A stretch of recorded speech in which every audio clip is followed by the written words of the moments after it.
Vamos a pasar a un tema, los 10 minutos finales del programa. Como siempre es un gusto hablar con la doctora en Derecho de la Universidad de Yale, la doctora Natalia Bolosín, que es una especialista en corrupción. Doctora, ¿cómo le va? Jorge Chamorro la saluda, ¿cómo anda? ¿Qué tal, Jorge? Un gusto saludarte. Bueno, igualmente, Natalia. Bueno, quería ver cómo estás viendo desde tu objetividad, desde tu línea ecuánime, todos estos procesos que incluso ahora estalló con Lilita Carrió, que dice que el gobierno, o por lo menos la línea de Garabano, estaba intentando utilizar política y electoralmente esto de si la metemos presa, la llamamos a declarar, hacemos el show, con vías a que polarizar. Bueno, en fin, ¿cómo estás viendo todo esto?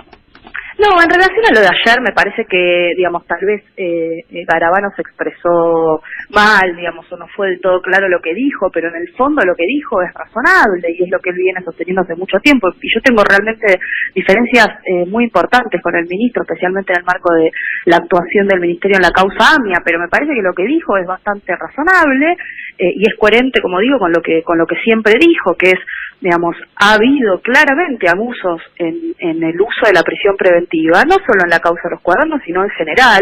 De hecho, algunas de esas prisiones preventivas fueron luego levantadas. Digamos, una cosa es... Por ejemplo...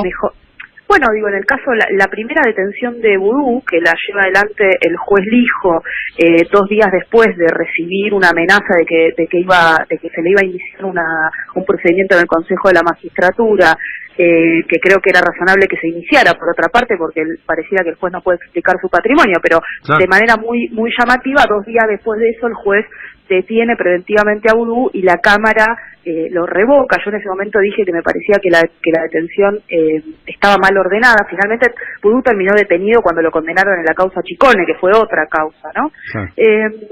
Pero digo, esa parte me parece que es razonable lo que dice el ministro. No es razonable, en cambio, si el ministro lo que está queriendo decir es que no es bueno para un país que haya un expresidente detenido o cosa por el estilo. Digamos, lo que no es bueno para un país es la impunidad, ¿no?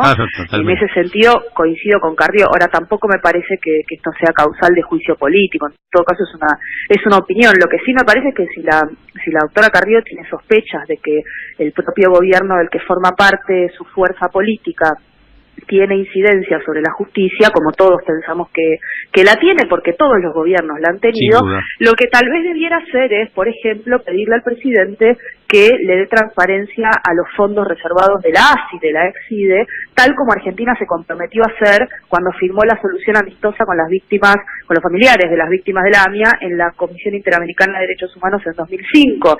En ese momento se firmó un decreto reconociendo la responsabilidad de la Argentina en el encubrimiento y en no esclarecer ese atentado, y luego de muchos años hubo una ley y un decreto en el año 2015 que le dio transparencia a esos fondos. Y una de las primeras medidas del gobierno de Macri fue derogar esa norma. Entonces, si realmente le interesa, digamos, la independencia del Poder Judicial, a lo que debiéramos apuntar es a eso, ¿no? A los fondos reservados de la AFI, que todos sabemos que son cruciales para afectar esa independencia. Qué interesante. Porque acá uno tiene que colegir dos cosas, Natalia.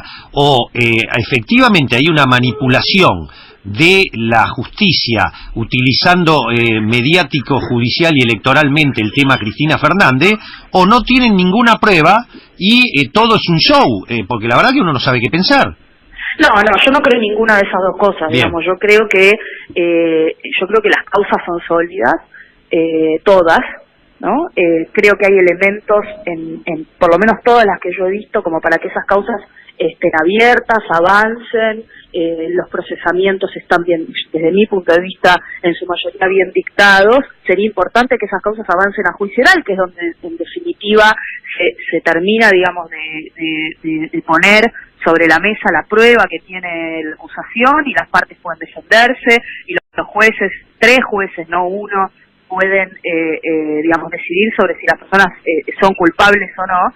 Pero me parece que hay elementos para avanzar. Una cosa no quita la otra. No, que haya elementos para avanzar no quiere decir para investigar, sin duda, que no haya habido, desde mi punto de vista, como dije antes, algunos abusos, especialmente en relación a la prisión preventiva. Digamos, por las causas es razonable que existan. Digamos, la pregunta en realidad es al revés: ¿por qué estas causas no avanzaron en su momento? Bien, eso. La primera denuncia por asociación ilícita contra Néstor y Cristina Kirchner y sus amigos de la pata privada, Cristóbal López, Lázaro Báez y demás, la hizo Elisa Carrión en el año 2008.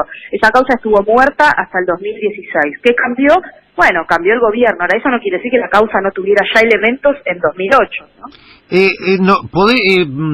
¿Te preocupa el riesgo de que esos excesos, como vos definís, esas irregularidades para otros de bonadío en cuanto al uso así tan lábil de la prisión preventiva y algunas cuestiones generen nulidades que hagan perder la posibilidad de conocer bien la corrupción estructural de la Argentina?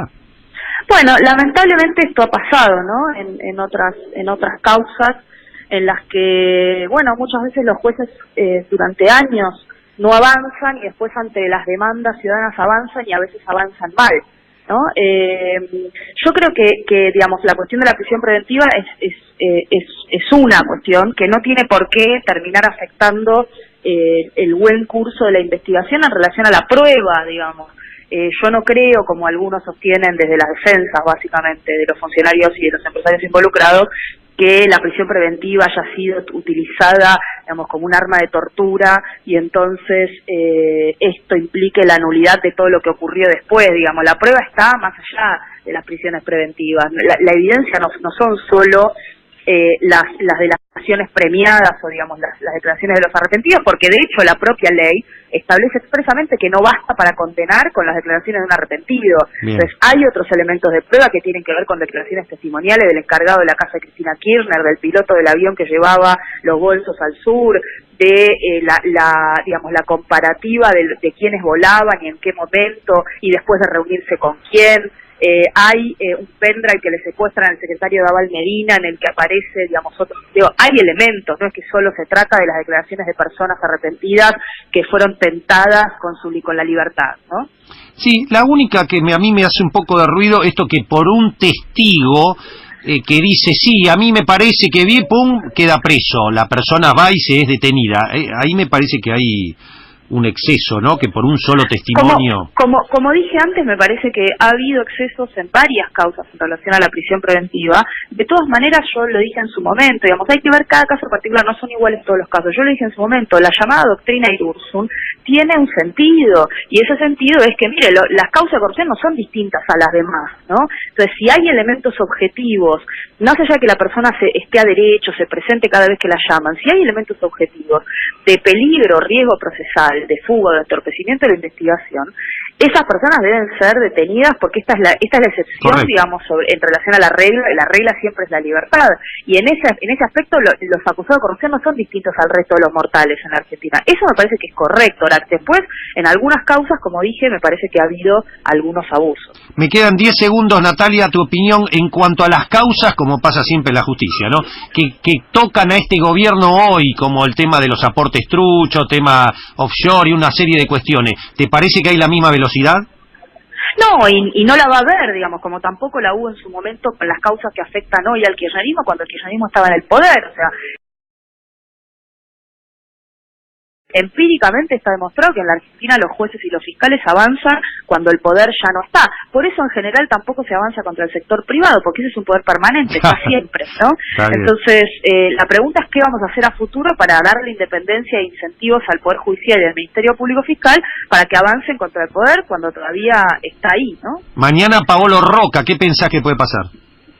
No lo sé, habrá que esperar. Me parece que, bueno, hasta ahora la tendencia ha sido que cada vez se suman más arrepentidos, y a esta altura del partido hay que ver qué es lo que su defensa considera que le conviene, ¿no? Siempre el primero que se arrepiente es el que más gana, así lo establece también expresamente la ley, y también digo, el que gana es el que dice la verdad, y el que miente va a terminar perjudicado, porque eso implica una condena por una pena que es mayor a la de la asociación ilícita, porque la pena es de 4 a 10 años de prisión. Todo un tema eso, habrá que esperar qué pasa. Bueno, Natalia, siempre un placer, quedamos para seguir hablando de este tema tan interesante. Bueno, gracias a vos, Jorge, hasta luego. Chao, Natalia, gracias. La doctora Natalia Bolosine, doctora en Derecho de la Universidad de Yale, especialista en corrupción. Nos vamos, ya viene Luisa Almaya, sean buenos y felices, chao.